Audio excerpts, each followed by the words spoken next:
Good evening.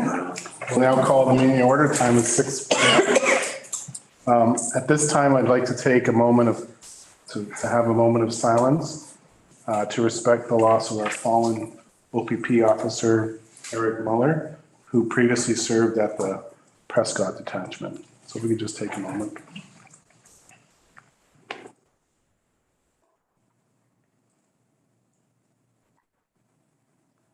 Thank you, everyone. Sad times. All right, next item is approval of the agenda. The representatives from Lassa de Leo were unable to attend tonight, so I will ask that the agenda be amended by removing item 4.1, Lassa de Leo check presentation. The motion reads that the agenda for the council meeting on Monday, May 15th, be approved as amended. Can I get a mover and a seconder, please? Councillor Young, Councillor Lockett, all in favor? Thank you. Carried. Item 3 is declarations of interest. Are there any declarations of interest tonight? Seeing none, we'll move on. Thank you. No presentations, no delegations tonight. So the next item is item 6.1, minutes of the previous council meeting. The recommendation is that the council minutes dated May 1st, 2023 be accepted as presented. Can I get a mover and a seconder, please? Councillor Burton and Deputy Mayor Campbell, all in favor?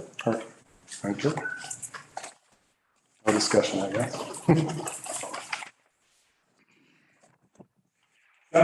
Is community communications and petitions. Item 7.1 is a sponsorship request from South Grenville District High School for their Relay for Event. Is there any discussion on item 7.1?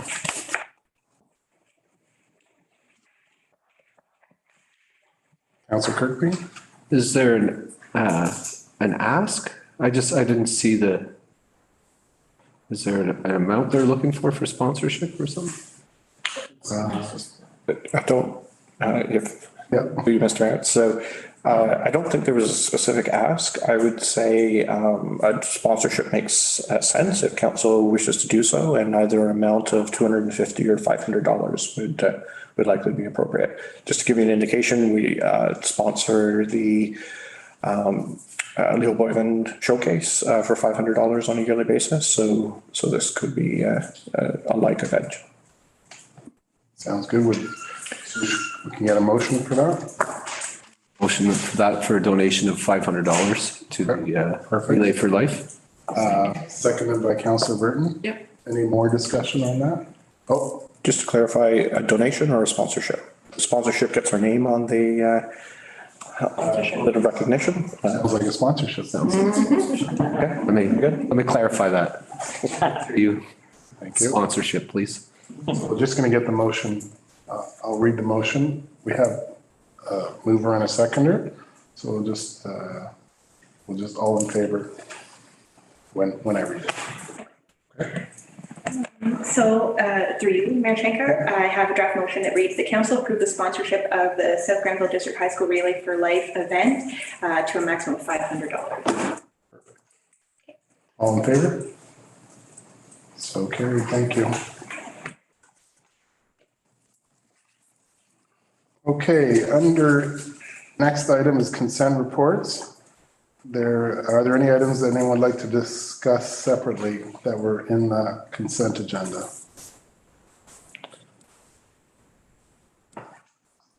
Nope. Seeing none. The recommended motion is that all items listed in the consent report section of the agenda be accepted as presented. Can I get a mover and a seconder? Thank you, Councillor McConnell and Councillor Young. Any discussion?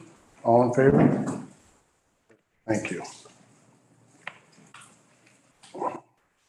Item 9 is committee reports.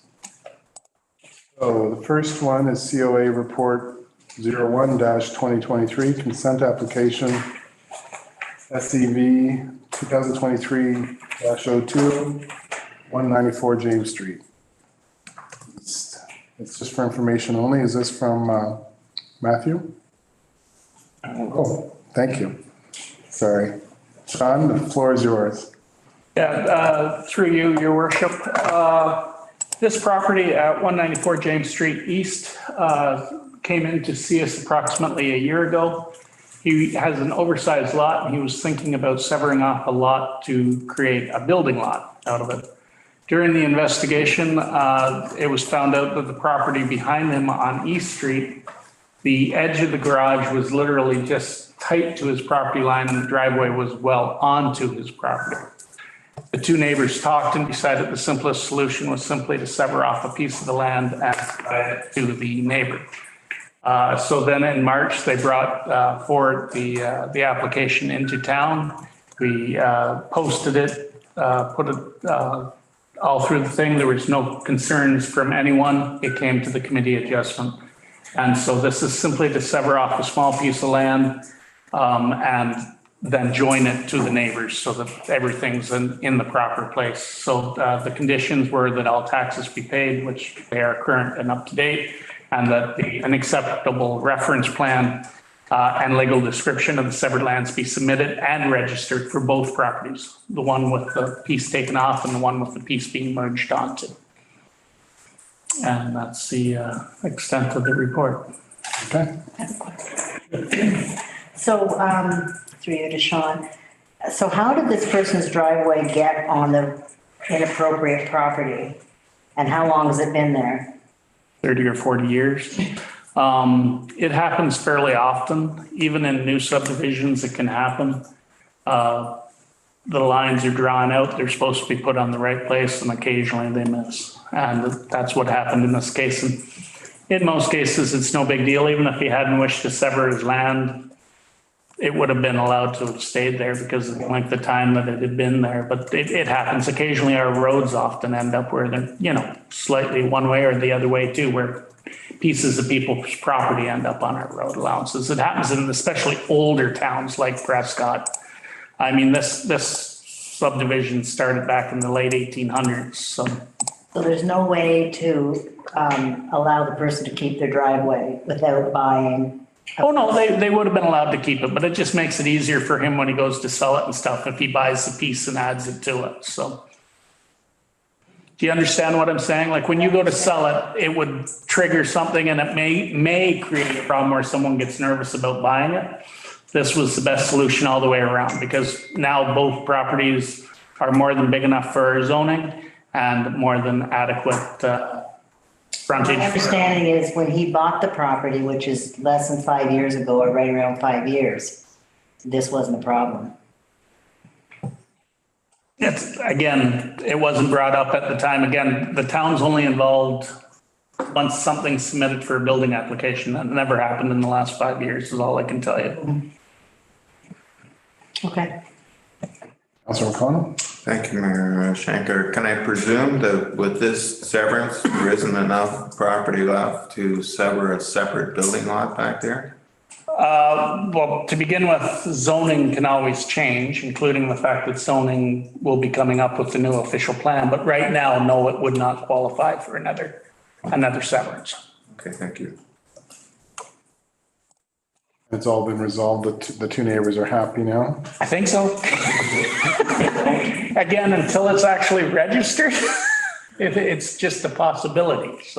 So we did ask both neighbors at the meeting, do you want to proceed with this? And they both said yes. There might be some dissension between them over the issue, but it's not something the town can resolve. It's between the two neighbors as opposed to anything else. The one neighbor doesn't necessarily have to buy the lot, but at the same time, potentially you lose part of it anyway. The severance doesn't go through if they don't sell it to him. Like, it's not like he can sever it and keep it as a separate small piece. It has to go to the neighbor as a condition. So. Okay. Thank you. Any other questions of that?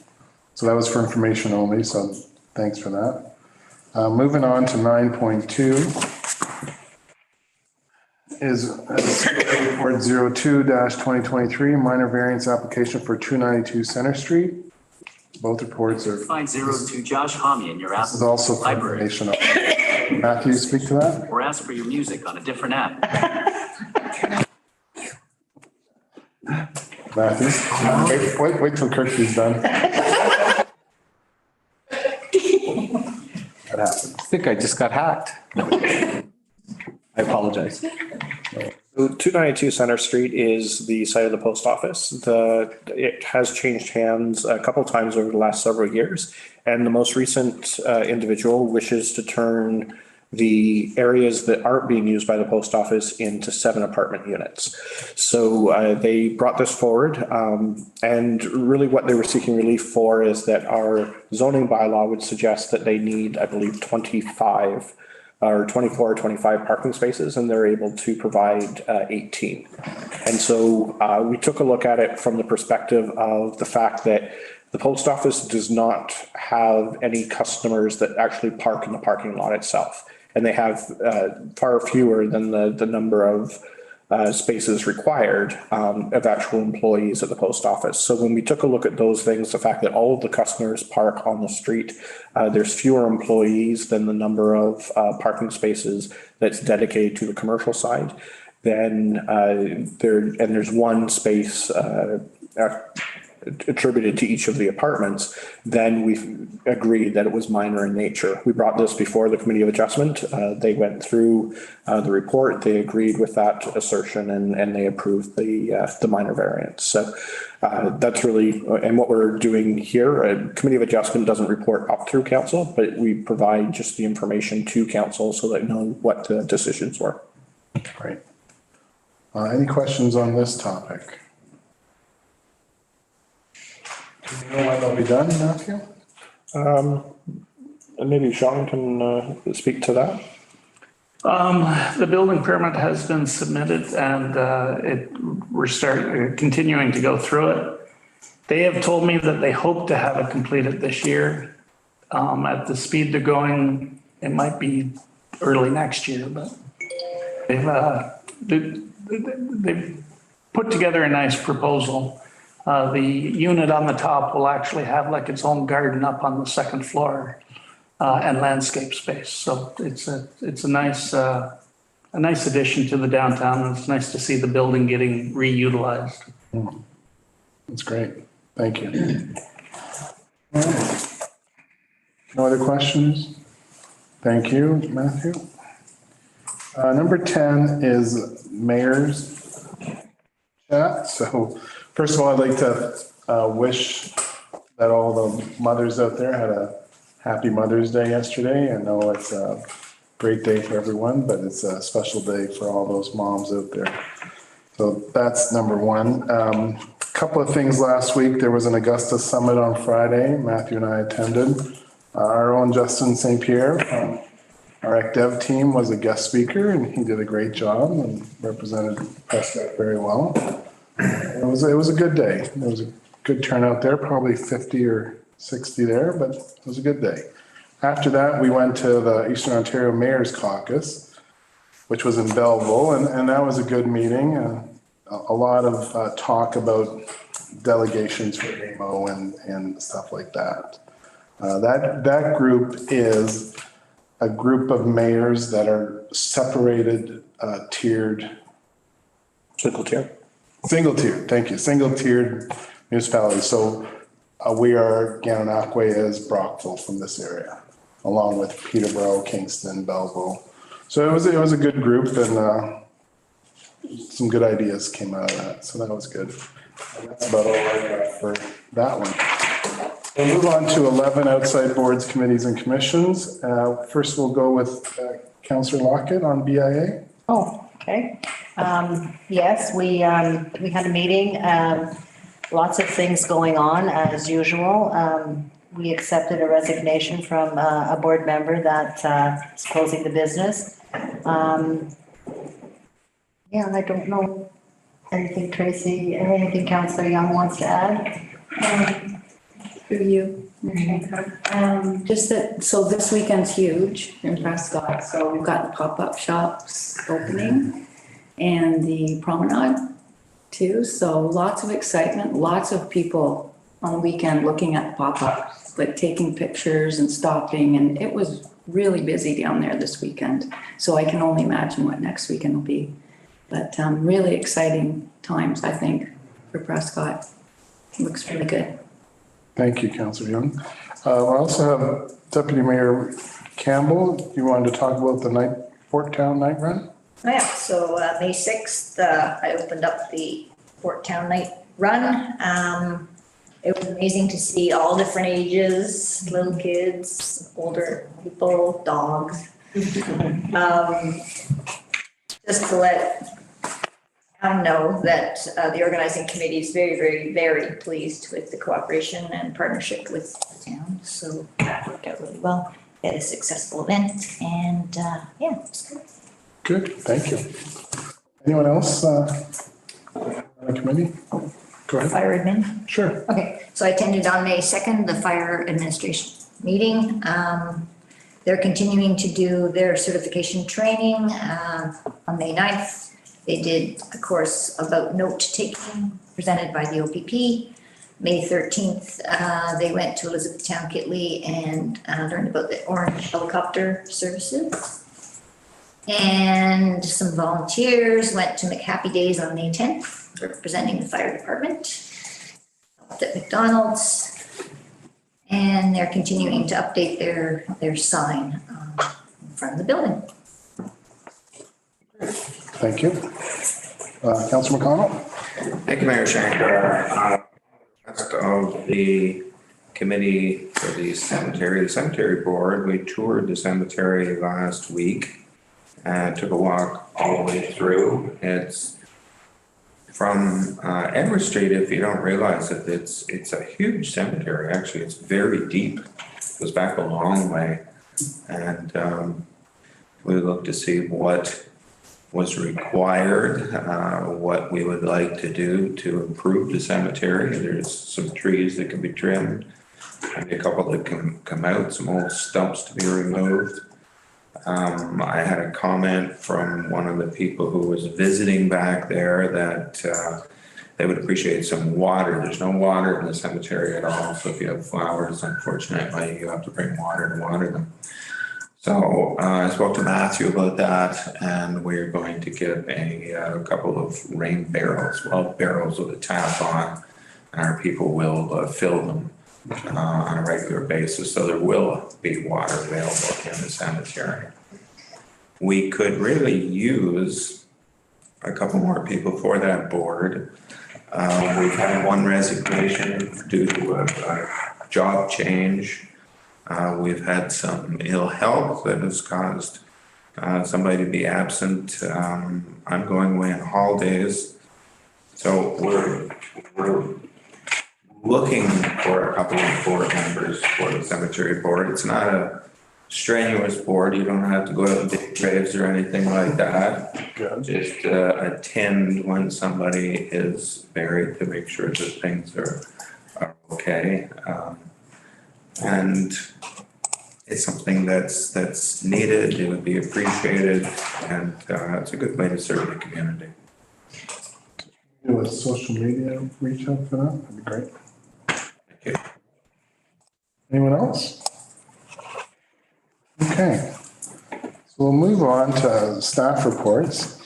12.1 is staff report 34-2023 Property Standards Committee. The recommendation reads that bylaw 21-2023 be enacted to name the members of the Committee of Adjustment and the Property Standards Committee. I get a mover and a seconder, and then we'll discuss it. Moved by Councillor Burton, seconded by Councillor Kirkby. So we'll start the discussion on this. I want to speak to it. Sure. Thank you. Through you, Mayor Shankar. In 2021, Council passed an updated property standards bylaw. Section 8.6 of this bylaw spoke to the establishment of a property standards committee. The role of this committee was to review appeals that were subject to the Building Code Act, as well as hear any appeals from the orders issued under the bylaw. The committee is stipulated to have 3 citizen members. And staff felt that this aligned with the Committee of Adjustment, which is made up of 5 citizen members. It's a quasi-judicial board. And those members were named by resolution at the end of last year.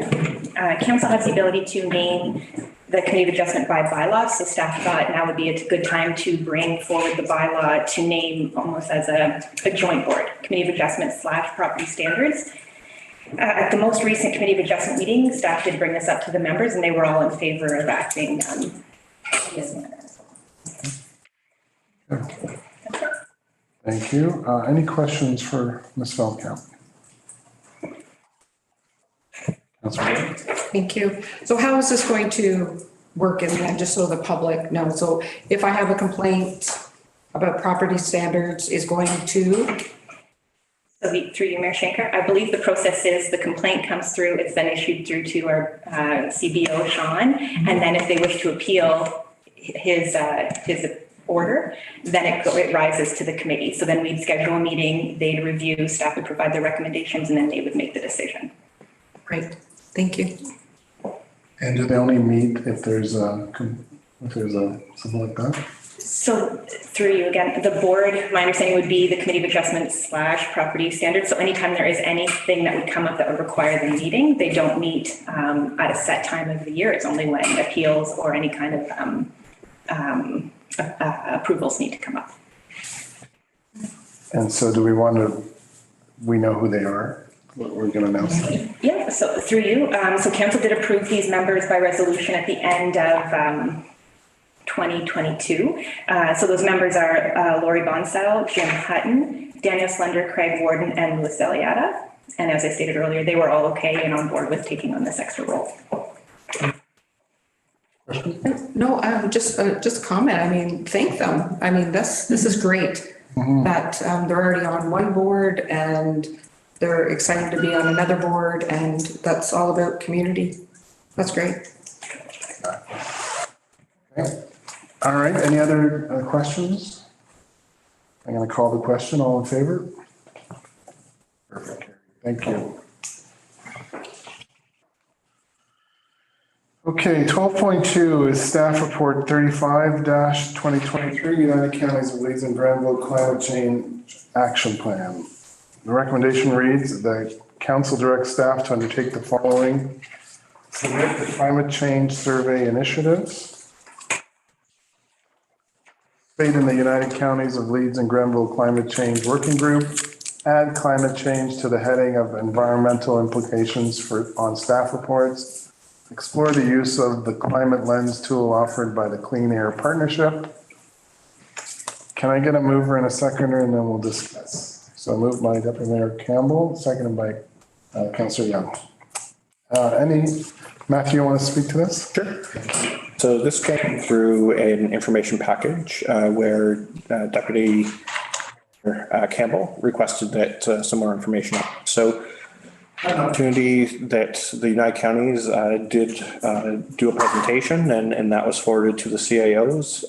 And with this, what they're looking to do is create a working group of all 13 municipalities. So the 10 two-tier municipalities as well, along with the single-tier municipalities, to really start to learn from each other, consider what initiatives we can take across the Grenville, and then be able to kind of roll them out to a broader group. And so the report's in here this evening. I pulled out the pertinent sections, and then certainly we have implemented several climate change initiatives, and especially when it comes to active transportation, those types of things. And then also with what we've done in the last couple of years with electric vehicle infrastructure. So we're more than happy to demonstrate those, submit them to the county, and then participate in that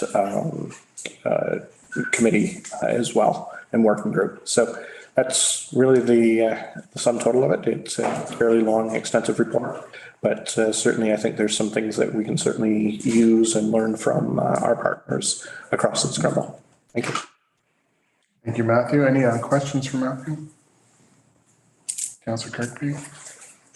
Yeah, so Matthew, like you said, it's a pretty extensive report. What I, as a councillor, don't want to be is dictated to by the county's changes or cost. I don't want to have a big expense on surveys to the town, and on town staff. I think town has demonstrated with the use of LED lights. I mean, for the most part, what's making the right change for climate change, I think, is at the forefront in a lot of the projects that are undertaken by the town. And I just don't know, other than maybe the information sharing, what the benefit will be to the town and what the work responsibility will be and what role the counties will play in having any decisions at our level. So if I may, and so I share those exact same concerns, and really I think we're there to observe, learn, and implement in Prescott what makes sense for Prescott. So I wouldn't see that any decisions will be made at the county's committee level. It's an opportunity to share and bring back and then see if it fits well within our municipality. So I think really that's how I view it, as opposed to a decision-making body. Where, you know, maybe we have an opportunity to go in with several other municipalities on a group buy of solar or electric vehicles or charging technology, whatever it might be. And I think that's a great initiative, and or we can learn how other municipalities are rolling some of those initiatives out. So yeah, I think those are what I would like to see from it, not necessarily decision making, but really just learning and being able to bring that back to Prescott. Through you, Mayor Shanker. And who would sit on this committee, Matthew? Would that be staff or would that be somebody from council? I don't think it was well defined in the report itself, so it's certainly something that we'll ask to have a better understanding of. If it is a staff member, then I would say that the staff member comes back and provides a little summary and synopsis of things that were discussed and how we can apply them here. Thank you. Go ahead. Just to add that the Good Roads Conference that I went to, I did mention that I attended a session that Brantford's using the Climate Lens tool. So if we wanted to find out more information, to ask them. Excellent, thank you. Great, that's good. Anyone else? Yes? No, I'm just gonna hit it right on the head as far as my concern goes. Perfect. All right, I'm going to call the question. All in favor? Very good, thank you. Okay. Item 12.3 is staff report 36-2023. Noise and refreshment vehicle bylaw update recommendations.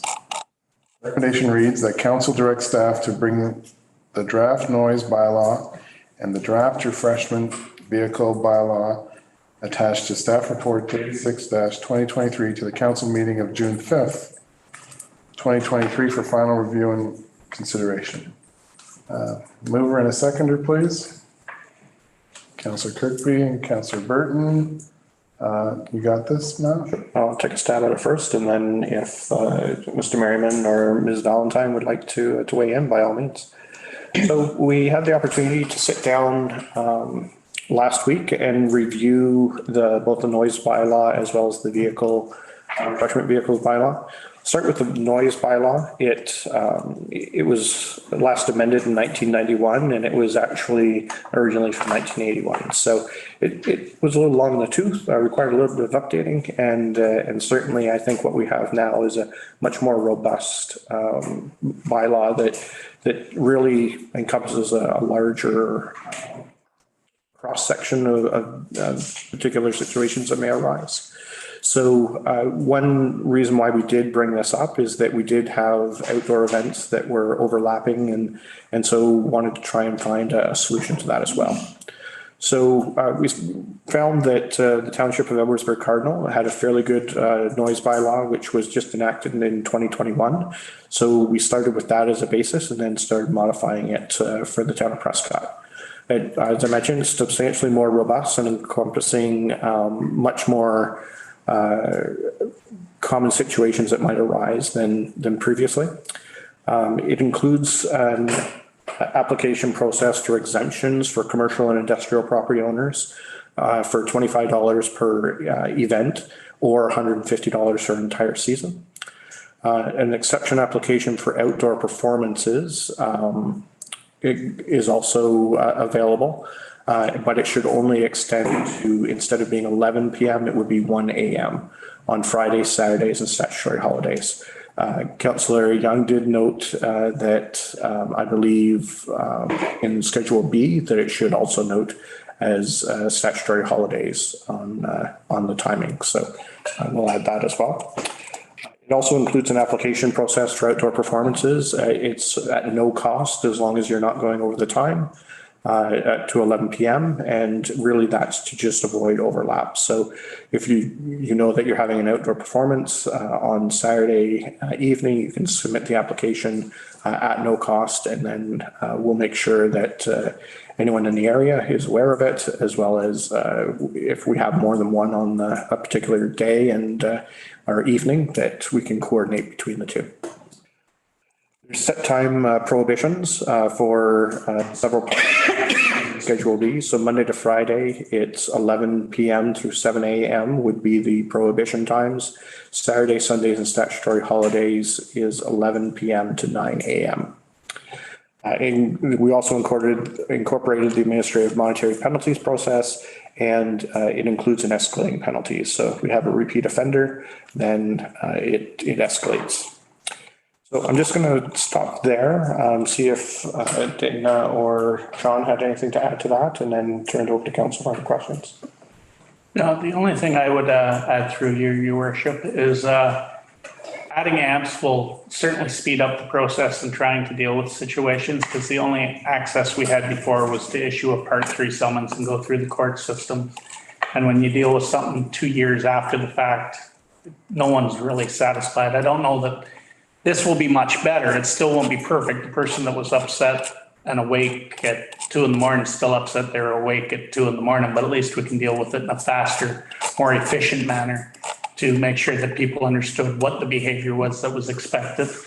Also, this one here will help with construction, because certain things have to be done once they start until they're finished. So a prime example would be like when they're pouring a big slab like at the arena. Once you start pouring that, for the next 24 hours plus, you got to continue the work on it. You can't just stop because it's after 11. But the idea is they'll apply to us, tell us they're going to do it. We'll notify the people within the area, so at least they're aware, because usually when you communicate with people, that's what keeps people, I don't want to say happy, but at least satisfied. They knew it was coming. They knew it, they prepare for it. And so that, I think this bylaw, and Edwardsburg Cardinal did a really nice job. I was glad we took it because it was a good base. Great, thank you. Dana? Thank you. Through you to council. So I really think Matthew covered the majority of it. But really, you know, from my standpoint, economic development, it was the focus for that was really the events and really trying to accommodate the different events we have and ensuring that there's no conflict as much as possible between competing events or overlapping events, so to speak. So I think having that at the outset, having that requirement that events submit that information so that we can plan accordingly, I think will really help alleviate any of those previous issues that have come up, and also provide more opportunities for new events to come in moving forward too. Great. Any questions? I had a couple of questions, actually. I think they're mostly yes or no answers, so it should be good. The transit trades that are listed there, would you consider the flowers, people that come in and set up on is that what transit trades are? Is that for the next bylaw or? Well, it's, no, it's in here. It's one of the lists of, let me see where it is. Page 97. Page 97. Mm-hmm. Thank you. Licensing bylaw. Yeah. 97, I guess. Yes, right. So that one we haven't gotten to yet. So with the licensing bylaw, what we're suggesting is that we're only going to focus on refreshment vehicles at this point. As part of this bylaw change, the transient traders, things like that is going to be our next thing to review. Because what we found is the licensing bylaw incorporates so much and it's on a really unwieldy document to try and work with. So we're trying to Break it down. yeah, break it apart and just have one specific to each of those. But yeah, so I think transient traders, hawkers, peddlers, those types of things we'll be covering next in our next review. Okay, so then the next part of the question is, the refreshment vehicles, and, it's like the food truck that's down by the pop-ups, is that one of them? And what about like for the Putin Festival? That, they pay the $600 or whatever it is? So they fall in under, I think there's a trade show event type thing, and it's for multiple food trucks. And because the town is particularly sponsoring that one, then we're going to pay the fee on behalf of it. But if it was a separate group coming in, then yeah, it would fall under that $200, and it's only for 3 consecutive days, I believe. Thank you. Thank you. Councillor Connell? Thank you, Mayor Schenker. We don't have one permanent food truck that's Cal's in the north end. I couldn't see anything distance-wise that would affect him. Is that? That's correct. Is covered? Yep, so we looked at historically where different food trucks have gone. Obviously, there's cows, there's beaver tails, wanting to make sure that they're not too close to the roadway, things like that. There's the ones that was across from South Carmel District High School, Gaetaz, in previous years, that would still be allowed. And so really tried to take a look at all of those, especially those that abutted residential, to make sure that there was enough of a buffer to be able to support that. Very good, thank you. Anyone else? Councillor Kirkby? Yeah, through you, Mayor Schenker, for the festivals and the trade shows, it listed, I thought, $600. And I'm just wondering, is that per food truck or is that per event? It's per event. Per event, okay, so the person organizing the event would pay that $600 and that would cover, say, the 3 food vendors that are there. Exactly, yeah. Perfect, okay. So I do stand corrected, it's $600 per festival trade show, up to a maximum of 6 consecutive days. Yep, okay. And then one more, Matthew, on the, through you, Mayor Schenker, on the noise bylaw, and I guess, are these up for debate, meaning the times that we end and start? Absolutely. I think it's, so we put forward with the recommendations from the committee, as I best remember them. There's a debate whether it was 8 in the morning or 9 in the morning. I thought it was 9, but here we go. So, yeah, I think it's up to council. Any part of those draft bylaws that, that council wants to consider change, I think we've come with a good starting point, and anything that council wishes to change on it, then by all means. Through you, Mayor Schenker.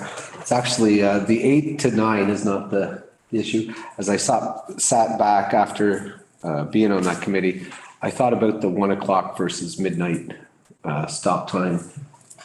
And, you know, started thinking about the people that are living down there, listening to that music at both ends, you know, at the end of Water Street East, and then the middle, you know, and it's 1 o'clock. Every weekend, the appropriate time, or is it, you know, you shut down the music at 12? It's a tough one. I think that's probably an open discussion point. If people think 1 o'clock is too late for the $25 you pay, right, per time, and I believe the $150 for the season, right? Is that the appropriate time, midnight or 1 o'clock? So do you want to change it or you want to discuss change? I think it should be open discussion, I feel, on that one. Okay. How does everyone feel about that? Councilor Burton? Thank you. I definitely see your point, Councillor Kirkby. But isn't it a fine line, though, that we're telling a business that they have to shut off their music? No? I don't know. I know where you're coming from. You're thinking about the residents in that area or wherever that area might be, kind of thing. But I don't know. It's definitely a hard road to go down. Is it something that we can leave the way it is, see how it rolls out? If there's a lot of pushback, we could look at it. But if there's no pushback, let's just keep our mouth shut and go with it. I don't know. Yeah, so in terms of leaving it at the 1 AM, you mean? Yeah, I think it's completely up to council in how we start, and amendments are fairly simple. It's just kind of bringing it back to council, having that discussion and moving it forward. So yeah, I think, part of our process is when we get exemptions is kind of notifying people around. So I'm sure we'll get some feedback fairly quickly if the time isn't appropriate, so. Councilor Young? One of the things that we discussed at the meeting too was that when you had to apply for an exemption, it was past 11 o'clock. So the 1 hour exemption, 11 to 12, didn't seem like it was worth it, I guess, for want of a better words, but definitely we should get everybody's opinion. But that was kind of the reason that we went to the 2 hours instead of just extending to the 1. Can I ask the question, is it currently only till 11? And were we getting complaints from music going past 11? So we did get several requests for an extension last year, which we granted, I think, until 12. I don't think we received many complaints on that. And then, that was one of the things that we wanted to bring back is, how do you apply for an exemption? What do we need to do once we get that in terms of informing people, those types of things. So yeah, I think, any number that we start with, we'll probably get some feedback on, and then we can kind of go from there. Sounds like they still have to apply for it, right? Exactly. And it's not a rubber stamp. Yep. Okay. And since bylaw is complaint driven, like we can make changes as the public sees fit. Deputy Mayor Campbell and then Councillor Kirkby. I'm agreeing with Councillor Kirkby just because we're trying to get more people to live downtown. And if it just ends up being a lot of noise, you might not get as many people wanting to live downtown, but that will help revitalize the downtown if people are actually living down. Councillor Kirkby. Through you, Mayor Schenker, full disclosure, I did push for the 1 o'clock in the.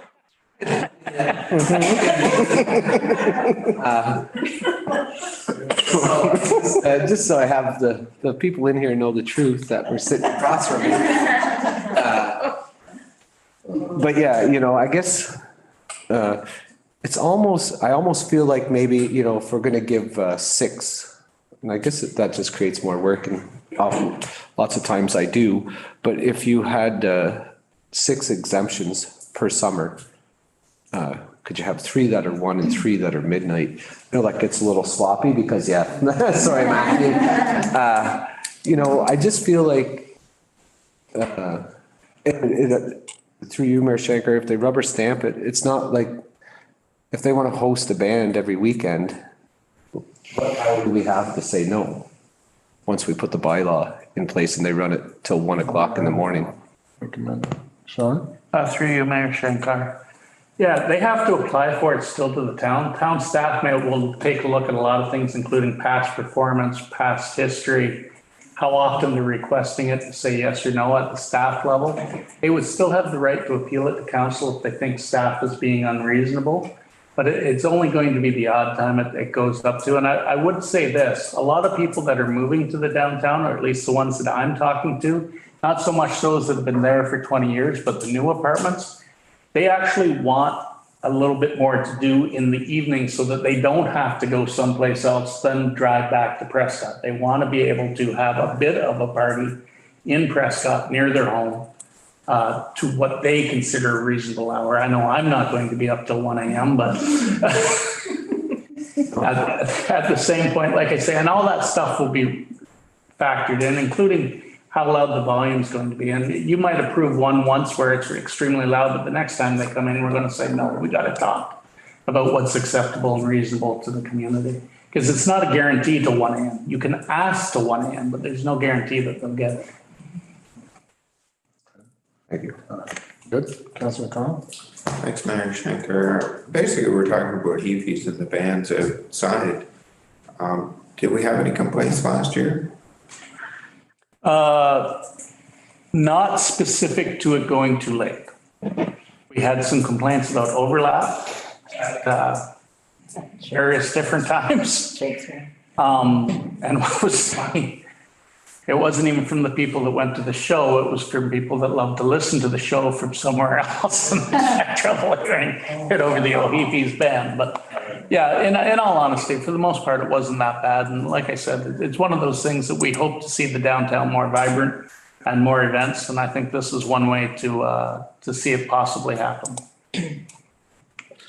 No, I was just gonna say, if it went to 1 last year and we didn't have any length, so to speak, then I don't see why we wouldn't do the same this year. And if there are complaints, then we deal with it.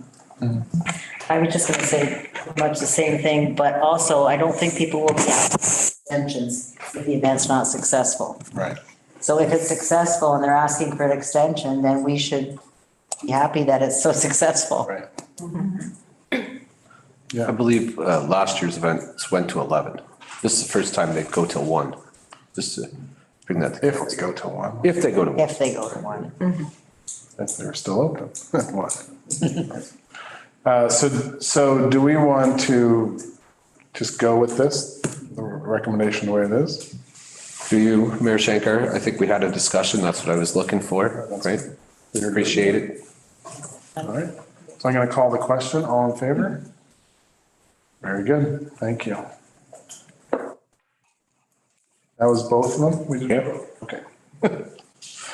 All right, 12.4 is staff report 37-2023, capital and operating projects update for May 2023. This is for information only, and it's from Matthew. So go ahead, Matthew. I'm going to pass this one to Nathan. Okay. I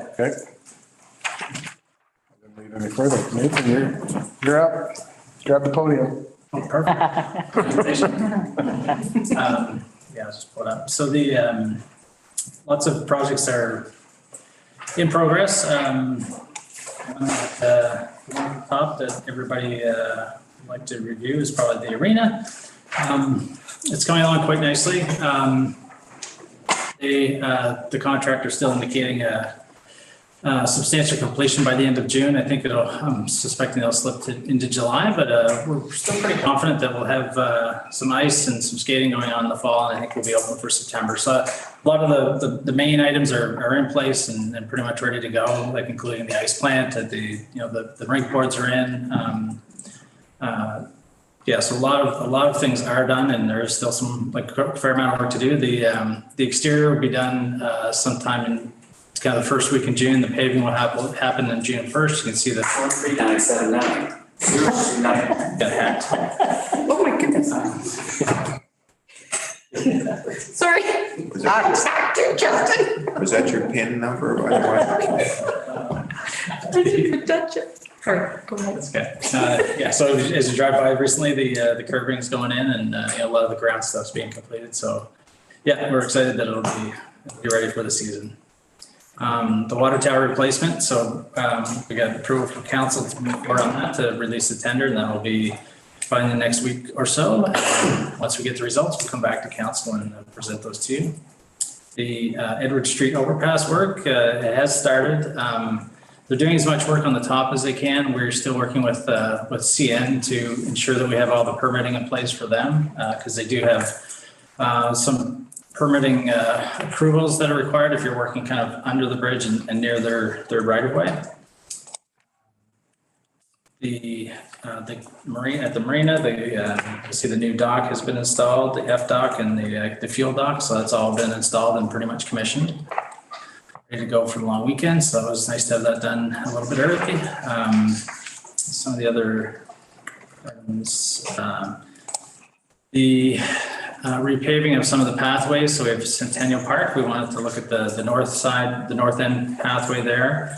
And then add a pathway as well on Heritage Trail coming down the park from the parking lot to the current asphalt pathway and the little section on Heritage Trail. So we are working with the contractor on those, get some pricing and move that forward.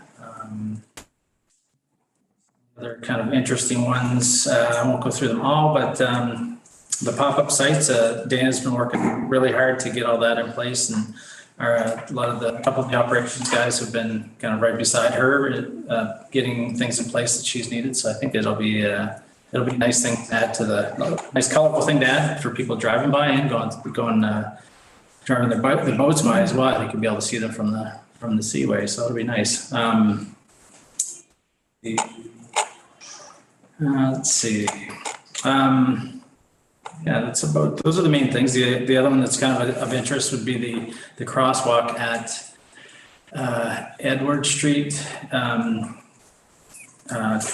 We will switch it, Edward and Irvine. We're going to switch that to the rapid light like you see on King Street, so it's more noticeable for drivers. Okay. And we've issued the go-ahead to the contractor for that. So those are the main things, the main bigger projects that are on the go right now as far as capital. So yeah, if there's any questions, I'm more than happy to answer them. Councilor Burton? Thank you. My apologies, Nathan. There must be something in the air tonight with these iPads. Anyways, the swings added to Centennial Park. Are we looking at younger swings and older swings? Like, the baby swings kind of thing, and maybe some older swings? I don't know the concept. So I think we're looking at a number of different options, and then kind of want to bring that back to council, weigh in on what the best alternative is, and then we can move forward with it. So right now we're just exploring what options are out there and then what fits best in that area. Okay. I know the play structure down there, it's not little people friendly, as in 3-year-olds. You have to at least be a certain height in order to go into that play structure. I remember bringing my daycare kids down there years ago, and I didn't realize, this is 20 some odd years ago. Now I'm dating myself, oh my goodness. So, but they couldn't go on the play structure because it was so big. With the splash pad down there being utilized on a regular basis, I would recommend, some swings that infants can go into, and 2 and 3-year-olds, plus older ones too, if we can. Thank you. Thank you. Anyone else? Councilor McConnell? Thanks, Mayor Shankar. Through you to Nathan, the overpass is going to be completely closed for several days, several times. But do we know when that is, or when those times are yet, or is it all still up in the air? So through you, Mayor Shankar, unfortunately, it is still up in the air. The contractor wanted to be working under the bridge by now, so we already are seeing delays from the schedule that they had set in place. So they will absolutely provide us, I think it's 5 to 7 days notice before they do want a full shutdown. So we will have notice, but we don't know those dates yet, as we really don't have full approval to be under the bridge yet. I'm thinking of the school, kids going across the school. I don't know what you're going to do if that bridge is closed during the school time. That's a long walk for some kids. Well, we did request that the pedestrian walkway is always accessible throughout the project. So even though they're going to jack the bridge up, that it's very minimal, the amount they jack it up. And so you'll see now they do have some ramps kind of on and off the walkway. So they'll continue to do that. And we did request that you do continue to have pedestrian walk access. Okay, that's great. I wasn't aware of that. Yeah. Good. You're good. Anyone else? Nathan, I have a question for you. It says marina bathroom cleanup and ductless. What does that mean? Ductless? Yes, that was, the washrooms had new tile on the walls, but the floors in the showers, were not looking so good. So we had that all cleaned up and kind of, not new tiles, but we certainly cleaned it up to, it looks a lot better now. So that was that. And then it had an air conditioner in one of the windows. So we put an air source heat pump or a ductless split inside the whole unit. So it would cool down the whole area now. Okay, thank you. And one more question I had for you. The amenities for divers, including change area and washrooms, is that the porta potties that we talked about as well? So it's a thing. So we have a quote for a structure that it's very similar to what you see at Rothsay just on our border just west of us. And so it'll be two kind of enclosed change rooms. And then on the end will be a small structure for an accessible porta potty. So yeah, I think we have ordered that. And so hopefully it'll be arriving in the next few weeks. And we're running it in a north-south direction so that it limits the amount of waterfront that it obstructs. And are we having more than one? I thought we mentioned another one by the pop-ups. Yep. So there'll be a second accessible porta potty in the right by the pop-ups. And again, we'll put a little bit of structure over it just to make it blend in a bit better. Great. Councillor Burton? Thank you. I do have just one more question. How is our pilot program with our food cycler coming along? So we just received an update today. We are sitting at 51. And so we're going to do another push this week and next. And we'd like to get to the 100 so that we can get them shipped and to the tail. So our goal hopefully is to get to 100 by the end of May, and then we'll be distributing in June. Great. Very good. Great way to reduce your garbage. And if I may, that's one of the initiatives that we brought forward from an environmental and climate change perspective is just reducing the amount that goes into landfill. And when it comes to food waste, that's an easy one. It's very heavy, and if you can put it into something that is reusable, then fantastic advantage. Yeah. Thank you. Great, thank you. Any other questions? Thank you, Nathan. That was for information only, so we'll move along. 12.5 is staff report 38-2023, closed circuit television grant program. Motion reads that the council directs staff to submit an application under the closed circuit television CCTV grant program for up to $100,000. Can I get a mover and a seconder on this? Councillor Kirkby and Councillor Lockett, thank you. Matthew? That one's yours. Thank you very much, Mr. Mayor. So the OPP brought this forward. It is a grant program that is through the Solicitor General of Ontario. And really it's to focus on being able to reduce violence, violent crime, that sort of thing in Ontario. So we do have a rudimentary camera system that mostly is focused on the marina area, that sort of thing. And with this, it would allow us to really have a system that's much more robust, better coverage, and focused on the areas where violent crime occurs. And so the OPP is committed to giving us kind of that location data for the last 5 years. We would take it to the Police Services Board to review exactly where these cameras would go. And they would only be accessed in the case of there would be an actual incident. So really that's what we're focused on and what we're looking at, and being able to support not only deterring the crimes from happening, but determining who exactly and where and why and how it occurred. So that's really what the purpose of this grant program is. The fact that it covers 50% obviously is very advantageous. And what I would suggest is we pull the other up to $50,000 from fiscal policy, where we have some surplus funds over the last several years. So really that's the purpose of it. We would submit our application, wouldn't move forward with it unless we were actually approved. And if we were declined, then we would learn why we were declined, and hopefully there'd be a future application process. Thank you, Matthew. Through you, Yeah. Matthew, would that make any positive impact on our insurance if we did that? Not generally. I would like to say that it would, but not that I'm aware of. Certainly it's something that we can inquire upon with the insurance company. But this is much more focused on kind of those community hotspots where things happen. So last year there was an incident that involved a gun down by the lighthouse.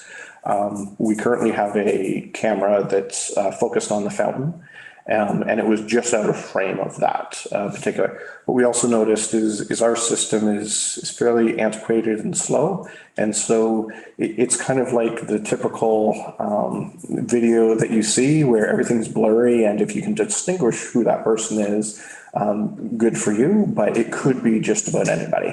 So that's why we would like to really expand that type of issue, because that's a prime example where the police became aware of an incident, but because there was very little of any video evidence to go on, it's not something that they could pursue.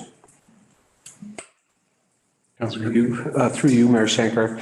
Matthew, when you say the violent crimes, is that the only place that these cameras would be able or be eligible to be placed? So is the marina a violent crime place? Surprisingly, there's a fair amount of damage that occurs along that waterfront area. Yeah. The fountain is a prime spot that people enjoy putting the soap in it. It's a royal pain to clean every year. And then, in that area by the lighthouse, that parking lot tends to have some issues. King Street tends to be an issue. And so there's several areas that certainly we don't have any coverage of right now that will be applicable. How many cameras would we get for that? Is there a number, a rough number? I don't really have a rough number. This kind of just came into our inbox within the last week. So what we would like to do is kind of throughout the rest of May, do a little bit of investigating. My estimate is we're probably in the neighborhood of 20 to 25 cameras that it would be able to support. And it's really depending on how we decide that they connect to. Either they go straight up to a cloud, a secure cloud, encrypted, that sort of thing, or if it's a line of sight type of connection. A hard drive. A hard drive. Yeah. Okay, thank you. Go ahead. I'm not too keen on this just because it's like Big Brother is watching you, but I'd like to know more stats about all the violent crimes. I just don't feel like our little town has too many violent crimes. I mean, the fountain's a pain in the butt, but it's not a violent. Nope, not by any means. I don't know. I don't like feeling that there's cameras watching us in our little town. Yep. Anyone else? I think, Matthew, if we could do a little, like you said, you're going to do it for May to find out how many cameras and if there's going to be support costs or even the cloud costs and all that. I know at the conference that we went to February, when was that? AMO? They had I think we talked a little bit about that. They had a guy there that had these cameras and they weren't that expensive, but it was the ongoing fees, that you worry about and maintenance, obviously, but I know what you're saying, Counselor Campbell, and, but even like just to have cameras at our water treatment center, or, which we already do, but something more for all of us. Parks. The parks, the barn, the splash pad, we already have a camera on the crosswalk, so there are cameras we already have in town, and it's probably good to have as a safety measure, and we could discuss it at our police services board too. We have that this month. We do. And what the commander thinks about that. Councillor Kirkby? Yeah, through you, Mayor Schenker. Is there a deadline to apply? Yes, so the application is due, I believe, at the beginning of June, and so that's why we needed to bring it forth. So then, We have another meeting until then? So it would go, if it's approved this evening, it would go to PSB for further information, and then the deadline is June 2nd before our next council meeting. so it sounds like we need to approve this tonight and then, or not approve Yes. to move to the next stage. Okay. Any other questions of this subject? So I'm going to call the question so we know how Matthew can proceed. All in favor? Opposed? Okay, so it's carried.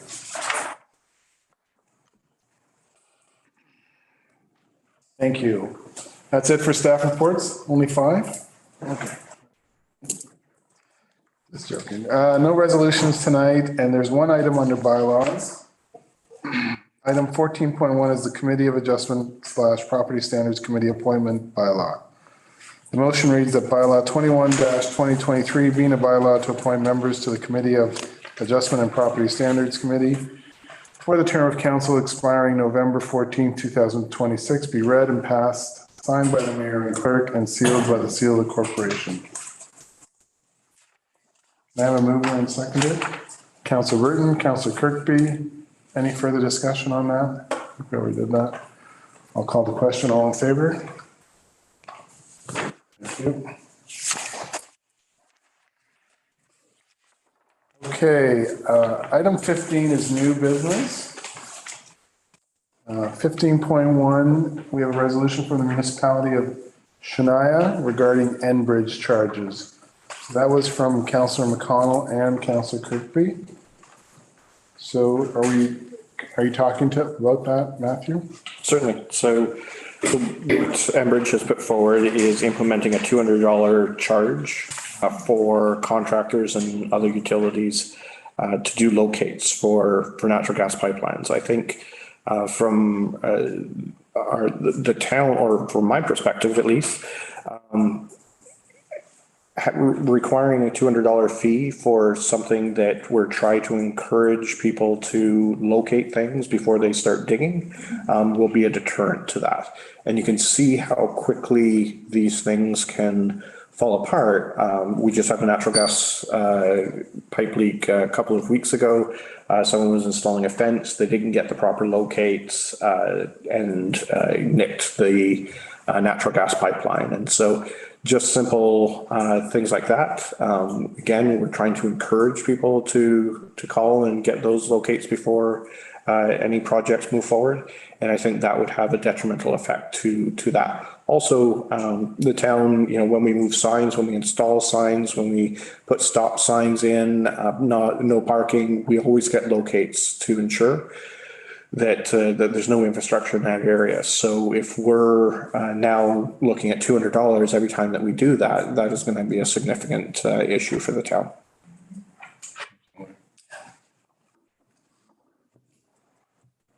Through you, Mayor Schenker. Just to follow up on that one piece of information about the gas line being nicked by the fence, since bylaw is sitting beside you, was that a bylaw issue? Are we allowed to speak to that? So it was a contractor installing a fence on a new development. I wasn't necessarily a bylaw issue. When you nick something in the natural gas, fire department responds, but ultimately you'll likely be fined by the natural gas company. or required to pay for the repair. Or the fireman call out? No, that's not something that we charge for, even though it would be nice. Thank you. Thank you. Councillor Connell? Given the fact that most of these gas pipelines are running through our municipal property, perhaps if this actually came to fruition, a yearly charge for the use of our property for these gas pipelines might be in order. I think this is crazy myself. I can understand where they're trying to come up with money, but there's no way we should stand for this. I think certainly the other thing that would be helpful is if Enbridge shared their maps with us, which would give us a little bit of an understanding of what we're looking at. Especially from a town perspective, we're out there on a regular basis. It's not a new thing for us. That when we're installing something that I'm sure we could cut down on the number of times that we need to call for our own work. But certainly for private developers, private homeowners, things like that, then, we want them to know exactly where that natural gas pipeline, because Unica natural gas pipeline or electrical line, things like that, or even a water main, you're going to notice it pretty quickly. Councillor Young? Thank you, Mayor Shankar. Do other utilities charge for locates? We've not seen that up to now. This is certainly something that's new, and I think that's why it's starting to get some discussion around it. Okay, Ms. Velkamp, how do we proceed from here? So through you, Mayor Shankar, if council wishes to support this resolution, that's what we've done in the past. I do have a draft resolution if that is how council wanted to proceed. Okay, do I need a mover and a seconder? So can I get a mover and a seconder, please? No question first? Yes, please. Through you, Mayor Shankar. I think, do we add the part into that letter of asking for the mapping or more access to the maps of as a town or a township or whoever it may be? I think if you'd like to focus on this, I think we can deal with the other part separately, see how far we get, and if we are hitting a roadblock, then we'll come back to council and ask for a resolution of support. Thank you. Okay. So now can I get a mover and a seconder? Councillor Kirkby, Councillor Lockett. All in favor? Great, thank you. So 15.2 is a resolution from the city of Stratford regarding the use of long-term care funding to support community care services. This was Councillor McConnell and Kirkby again. So Matthew? I think we had a discussion about this at the previous meeting, but basically taking any unused funds from long-term care and being able to redirect it into community support services, because ultimately I think the goal of everyone is to try and keep people out of institutionalized care, such as hospitals, long-term care homes, things like that. So anything that we can do that more supports those community care services, then certainly is an important initiative to keep people in their homes longer. Great. Any further discussion on this? Councillor Campbell? Through you. So perhaps Matthew, I'm just curious what they mean by community-driven home care services. Is that going to be a private organization that's sending out PSWs, or I'm not aware of community-driven home care services? So I think the part at the top in the community-driven home care services, I think is what they're talking about is community support services, but they are specific in their resolution that it's funding towards support of community care services. And in the healthcare sector, community care services is kind of your respite services, your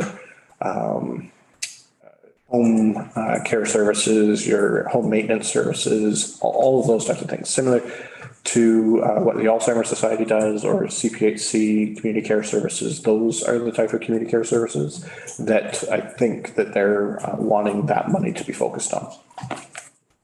Okay, so it won't be giving money to private services. Not as I read it, because I kind of focus on their part.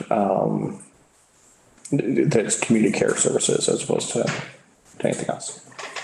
Would this be something that where they would, if they were to give the money, it would go to the counties? No, so it would probably go through one of the Ontario health teams, which are now kind of regional teams. I think there's about 50 of them in Ontario. They would give it to those organizations to then give to their community service providers, community support service providers, to be able to enhance those programs. Okay. Anyone else have questions on that? Just wondering, like, how much money? That I don't know. I really don't know. Yeah. I'd be shocked if there's any. Yeah, they'll find a way to spend it. Okay, thanks. So do we have an appetite to support this resolution? Yes. We do? Okay, can I get a mover and a seconder? Councillor Burton and Councillor McConnell, all in favor? There we go. Thank you. 15.3 is the composition of council, making a deputy mayor permanent slot. Who's going to speak to this one? I believe Councillor Burton wanted to have this discussion, so. Thank you. I've been asked several times by some residents why we do not have a permanent deputy mayor position. And I thought it'd be a good time to discuss with new council and to see what their thoughts and feelings are. I know our neighboring municipalities, Augusta, Edwardsburg, Cardinal, and North Grenville have deputy mayors. And to start this process, we have to do this early because we have to change the bylaw if it's the will of council to have a permanent deputy mayor position. So thought I'd throw it out there. I was asked by a few residents and I said, well, I will bring it up. So. Thank you. And did you guys do any research on that? Yeah, so I'll pass it over to Clerk Feldkamp. It's all you. Mayor Shanker, Councillor Burton did bring her request up and she had a couple of questions just to get some information. So I did do a little bit of research. And as Councillor Burton did state, North Grenville, Augusta, and Edwardsburg Cardinal all have deputy mayors. And I looked at population sizes and comparators. So obviously within Leeds and Grenville, probably the closest municipality to us would be, in similarity, would be Gananoque. They're single tier, they are a little larger, but they don't have a deputy mayor role. And so when I looked at a bigger lens in Leeds and Grenville, about 23% do have deputy mayors, and those typically were your larger municipal, 23% were projected to be 3 out of 13 municipalities had a deputy mayor position. When I looked at all of Ontario, so 444 municipalities, 123 municipalities had a deputy reeve or mayor, which also worked up to a similar percentage, which is 27%. So that gives you an overall idea for the whole province, which seems to reflect pretty accurately to our own area. I did do a little more research on Friday because I kind of delved into it. How many single tier municipalities had a deputy? And so there are, I wanted to get the numbers and now I can't recall how many there are, but it was one municipality that's a single tier that had a deputy mayor, and it was Healy Township, and their population is 300. And their council is a 5-member council. So mayor, deputy mayor, and then 3 councillors. So that was the overall research that I had found. I found that interesting that a municipality that size would have a deputy. So those are the numbers that I came up with. Again, if there's an appetite from council, this is something we can definitely look into, bring a report back, whatever the wish of council is. Thank you, Ms. Feldkamp. Can I just ask a question? How many single tier municipalities are there? I think there's 173. How many? Yes. 173. Okay. And only one of them has a deputy mayor. One Peter Township. Is there a reason, like, single tiers don't have a deputy mayor? So single tiers, for the most part, tend to be more urban. So we've just noticed that it seems to be an urban-rural type of situation, where larger rural ones will have a deputy mayor, whereas for whatever reason, urban municipalities don't. So it was quite eye-opening to see that dichotomy of and the split between the two. Questions? Sorry. I really did enjoy this little project. I just looked back through our bylaws and Prescott never had a deputy mayor. I thought it was interesting to go back and take a look. Very interesting, eh? All right, we'll go questions. We'll start on this side. Councillor Campbell? Deputy mayor. Sorry, Deputy Mayor Campbell.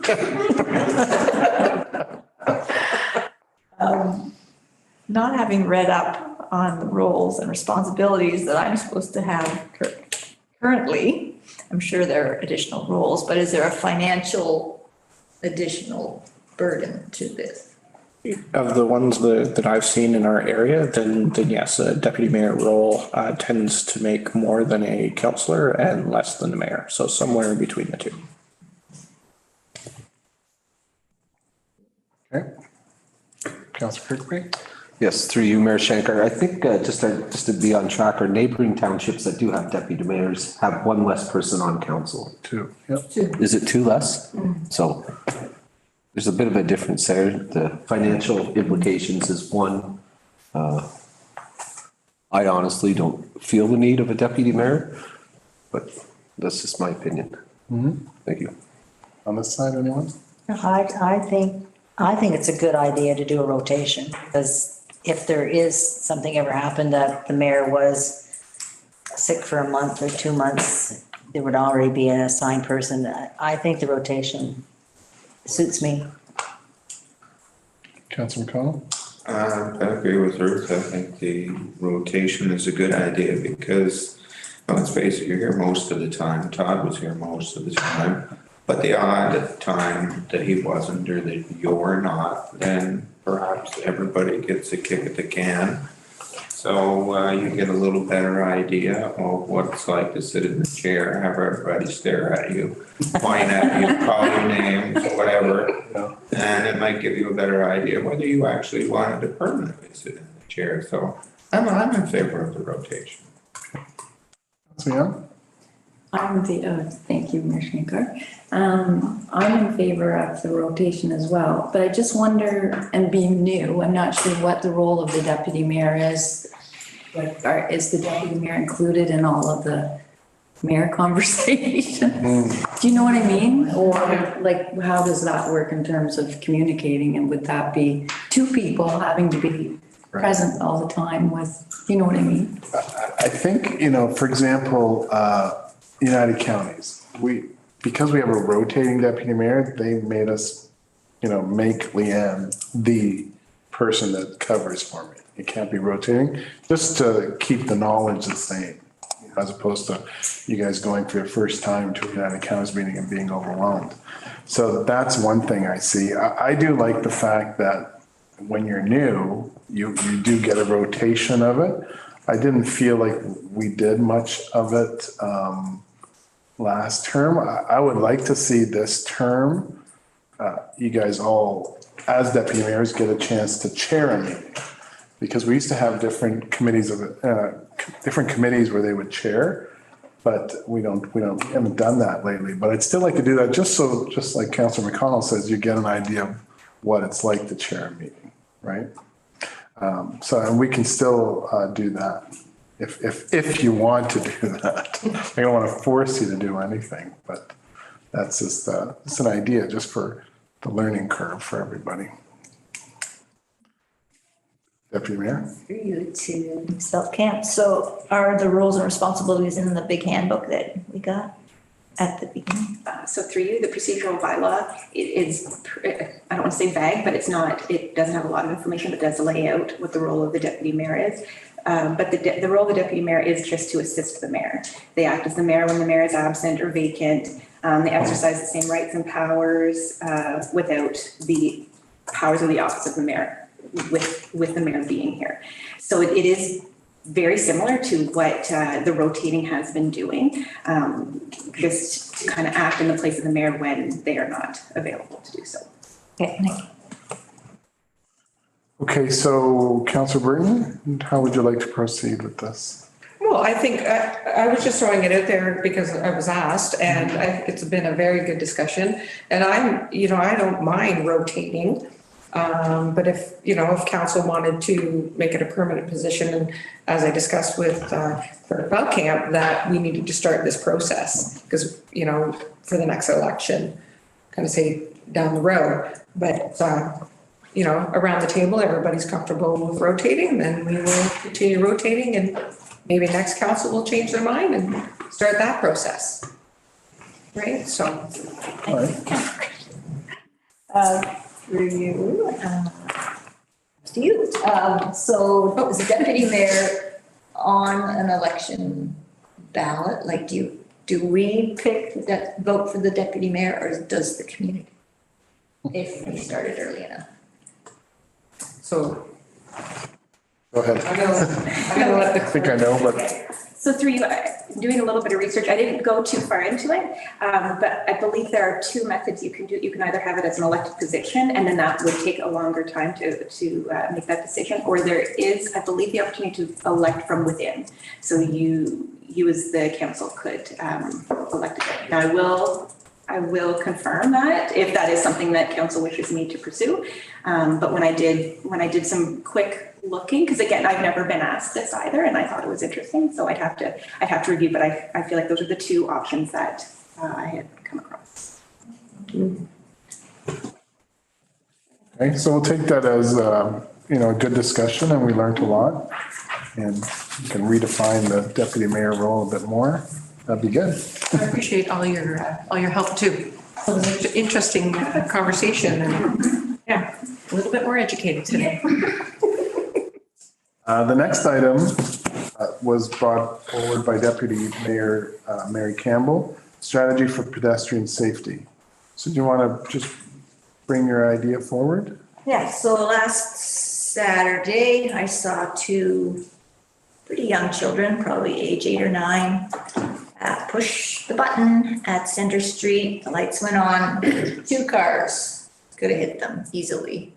They kind of jumped out of the way. So I'm just proposing that we start looking at a bit more of an education promotion, something about how we are supposed to proceed and drive through our town. I appreciate the fact that we have pedestrian lights, and now you can hear that they're on, so you don't have to stand out on the street to see if they're on. But I think the education should also include for people crossing that they should really make sure people are stopping before they proceed. So we have created a corridor of no stoplights, so I think people realize they can just drive through Prescott. Ellie, and I don't think they understand these lights yet or something. But anything we can do, education, perhaps through Police Services Board, whether we paint those crosswalks a different way, but you can go to Brockville and step out and everyone will stop. You can do it in Halifax, you can do it in Toronto, Vancouver. So I don't know why we have this drive-through mentality in our town, but that's my proposal. Councillor McConnell. I beg to differ. I had a store for 10 years, almost on the corner of John and King. I have seen somebody standing in the middle of that street in the rain with grocery bags, one lane of traffic stopped and the other one going by. And what you said is not true. They do not stop in Brockville any more than they do in Prescott. But I agree with your education. And when I was a kid, which was quite a while ago, the police used to actually come around to the schools once in a while, and it was like the Elmer safety elephant thing. Yes. Wasn't that it? Yeah. So they. was horse people when you were there. Anyway, yeah, so they would give instruction, okay, this is what you do when you go to a crosswalk and stuff like that. And I don't know where that went, whether they still do it or not. But maybe it's something that should be brought up at the police services board. But yeah, if you, again, in Brockville, standing in my front door, listening to people, somebody at the cross, I just step out, they'll stop. They won't stop. People get hit. And if you're stepping out into traffic, look both ways and don't move until the cars have stopped, or at least there's nobody within a block coming. Because if you don't, well, you can blame the car, but it's your own stupidity for stepping out without looking. Yeah, but maybe we've created a situation like those kids thinking we've pushed the button, it's okay to go. So that's what I'm talking about. They need education. Yeah. Matthew? So I think there's a multi-pronged approach that we can do. One, obviously, is social media, and we already shared a video that kind of did that. Another, working with the schools as well as Walker House and a couple of those community type organizations to get to the maximum number of people possible in congregated settings. The other is kind of just taking the 4 or 5 steps that kind of is in that video and putting it on a sign right when above the button. So the video says, press the button, wait for the lights to come on, make eye contact with the drivers so that they acknowledge and you acknowledge that you're going to step out, and then you step out. So yeah, we can add that the signage to it. It's fairly simple and straightforward. And we'll continue pushing this message over the next, and continuing to do it on a monthly basis. So also we'll have the OPP down there to do some checks. Just to make sure people are using them correctly, that sort of thing. And it is the law in Ontario that when someone is in a crosswalk, you have to wait until they get to the other side of the street, because there's a new fine for not doing that. And I believe there's also demerit points, because this is such a common issue is drivers, not waiting for people to get out of the way, not letting pedestrians yield to them and things like that. So I think there's certainly a multi-pronged approach that we can try to address it, and kind of what we suggested this evening, along with a couple of other options, then certainly can move that forward. Councillor McConnell, then Councillor Kirkby. Thank you, Mayor Shanker. Something that might be a little confusing to people is these flashing lights that we have now. You come along and whoever pushed the button is long gone, but the lights are still flashing. There's nobody in the crosswalk. Do you have to stop? So based on our reading of the MTO manual is that once the crosswalk is clear and there's no one on either side, you can proceed, because it's an orange flashing light as opposed to a red. Okay. And so we'll include that as part of our education as well, and to make sure that people understand that. Dana? Sorry, just to, if I can, through you, Mayor Shankar, to council, I happened to witness the same incident that you did, Councillor Campbell. And I really think it was a combination of the child not taking the time to confirm that the vehicle was stopped, but whoever else just mentioned that, the time. I think it's also the issue that people seem to think, oh, if I don't see anyone there, I'm good to go. Well, someone could have just pressed that button and hasn't stepped out yet, and you're assuming that people have already crossed. So I think, Matthew, your suggestion, signage. I think the signage would be a welcome addition that would hopefully, I think, alleviate some of those incidents, at least for the pedestrian, to really be sure that car sees you, because that's exactly what happened that day. They assumed they could go. They didn't really spend a lot of time looking and verifying that the other vehicle had seen them. Out they went. And the kid had to be pulled back to not get hit. It was very close. Thank you. Thank you. Sorry, before you answer that, Dana, do we expect the 8-year-old to read the sign? Well, I think that's the education thing too, right? Just driving that home through social media, signage. I think it's just a repetition thing for sure, that more repetition. And that won't capture people that come through the community that aren't locals, right? There's always that potential, but I appeal to the parents to teach their kids to look both ways, like, I mean, I agree with you signs, but we can be signed to death. Yeah. Like there'll be signs everywhere. Yeah. Make sure you look both ways sign, you know what I mean? Like, these are, these are things that you should know, right, yeah. Notices to the schools, I think, that would be an excellent. Through you, Mayor Shankar, two things. One, I believe these lights are the Ontario standard for crosswalks. Is that not true, Matthew? That's correct. Is there a difference of having the orange, yellow flash versus a red? Is that an option? Red are not permissible in Ontario. So it is in other provinces, but not Ontario, unfortunately. So the only option for the colored lights is the ones that we have. Correct. And then the rest of the crosswalks, how they are currently staged in Prescott is to the legal Ontario standard. Correct. There's some line painting that we need to change in the downtown core with the new ones, but you are correct. Those are all within the MTO's guidelines of how to do a crosswalk. Have we, in the last one, have we extended the timer on them lights? I'll be honest. I mean, I've sent you several emails. We've had conversations. That's why I know a bit of this. But the one thing I noticed the other day, and it wasn't my usual information provider, it was a different person that I actually watched with a walker. So an older lady with another lady that probably was her daughter was trying to get her across the crosswalk. And I would say they were about still a quarter of a way to making it to the other side when the lights stopped flashing.